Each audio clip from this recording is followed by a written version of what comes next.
Akkam jirtu daawwattoota beekaa bakka jirtu hundumattuu nagaa rabbii isiniif haa ta'u. Har'a karaa chaanaalii koo isa lammaffaa kanaan ergaa ariifachiisaa mootummaan Duubaay karaa imbaasii Itoophiyaatiin simbiraan gahuudhaaf dhufee jira.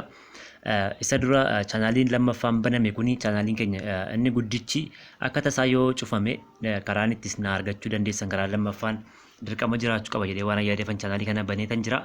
Akka carraa ta'e isinis immoo haala gaariidhaan baay'een keessan subscribe gochaatiin jirtanii. Kanaaf anis ergaa gaggabaabootii fi ariifachiisoo ta'an karaa chaanaalii kanaa dafee simbiraan gahuuf waadaa isinii seeneetan ture. Ta'u malee haalli tokko waan na mijanneef garuu guyyaa irraatii kaasee jalqabeetan jira. Ergaawwan gaggabaabootii fi ariifachiisoo ta'an karaa chaanaalii kanaa simbiraan gahuuf dhufeetan jira jechuudha. Kanaaf isinis aga dandeessan chaanaalii kana guddisuutii ni qabdu jedhee yaada maaliifi akka tasaa chaanaalii inni sun yoo cufame karaa kanaan ergaa isin barbaachisu waan dhala namaa fayyada jedhee yaadu ergaa ariifachiisoo ta'an dafee simbiraan waan hin gahuuf akkasumas obboleewwan keenya rakkatan akka isaan rakkina keessaa ba'aniif wanta isaan barbaachisu hundumaa karaa chaanaalii kiyyaa waan argattaniif akala duraatiin akkan itti fufu waan hin barbaaduuf chaanaalii kana baneetan jira. Kanaaf subscribe, like, share gochuudhaan namoota garaagaraa biraan nuuf gahaa. Adraa keessan immoo kan isitti barbaadu gruupii garaagaraa gubbaatti share gochuudhaan chaanaalii kun akka inni guddatu taasisaa isiniin jedha. Tole gara ergaa kiyyaa irratti isin dabarsaa mootummaan Duubaayidha ergaa atattamaa tokko baaseetiin jira karaa imbaasii Itoophiyaadha baaseetiin jira jechuudha. Kana isaatti isin dabarsaa aga dhumaatti nu waliin tura obboleewwan keenya isin barbaachisu hundumaa biraan immoo share gochuudhaan biraan nuuf gahan isin jedha. Galatoomaa aga dhumaatti ilaala. Kabajamtoota lammiilee Itoophiyaa Dubaay fi Imirootota kaabaa keessa jiraatan duraan dursee nageenyi keenya isin haa qabu jechaa waa'ee hayyama jireenyaa fi viizaa wajjin wal qabatee murtii mootummaan United Arab Emirates dabarse odeeffannoo sagaleedhaan isinii kennuu barbaanna yookaan isin biraan gahuu barbaanna.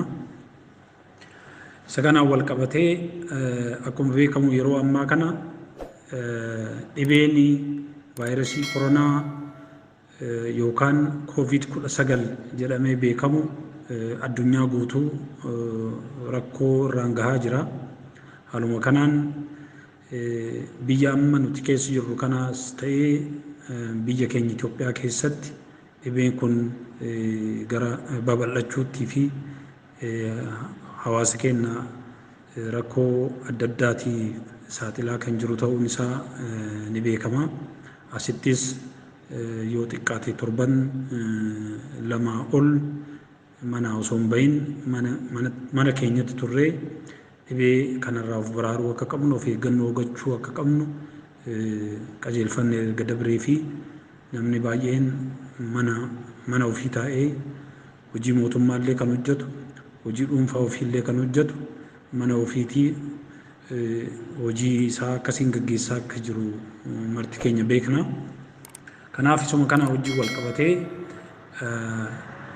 yeroo ammaa kanatti namoonni Dubaay fi Imirootota kaabaa kana keessa jirru lammiilee Itoophiyaa kan taane wanti hubachuu qabnu tokkoffaa namni hayyamni jireenya isaanii yeroon isaa bira darbe yookaan expire jalaa ta'e bitootessa 23 bara 2012 yookaan immoo March 1 2020 irraa eegalee expire kan jalaa ta'e akkasumas viizaa daawwattootaatiin yookaan tourist viizaadhaan gara biyya kanaa seenee sababa tamsa'ina dhibee kanaatiin sochiin dhaabbachuu fi yookaan gufachuu isaatiin wal qabatee viizaan isaa yeroon kan jalaa dabre yookaan expire kan jalaa ta'e akkasumas hayyama jireenyaa biyya kanaa kan qabu ta'eet gara biyyoota adda addaa deemee gara United Arab Emirates deebi'uudhaaf kan rakkate ilaalchisee mootummaan murtiin inni dabarse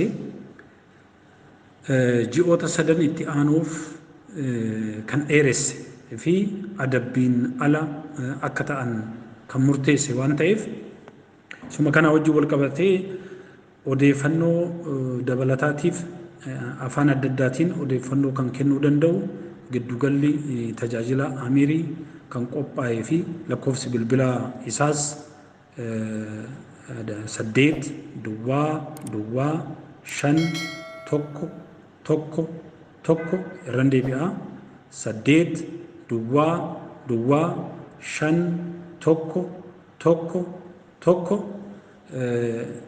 ta'uu isaa fi karaa kanaan argachuudhaan odeeffannoo dabalataa fudhachuu kan danda'u akka ta'e beeksiseera.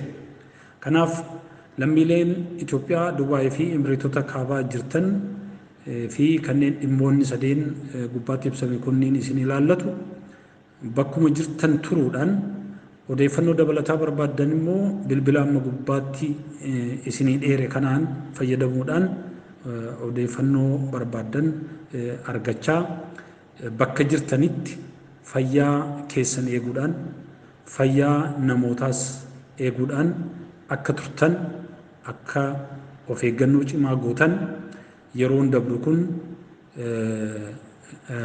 nadaamaan dabarre dhiisee akka hin dabarretti of eeggannoo akka gootan jecha waajjirri qoonsilaa dhimma kanaa fi kanneen biroos hordofuudhaan yeroo yeroon odeeffannoo kan isinii kennu ta'uu isin hubachiifna. Bakka jirtanitti rabbi isin faanaa jiraatu.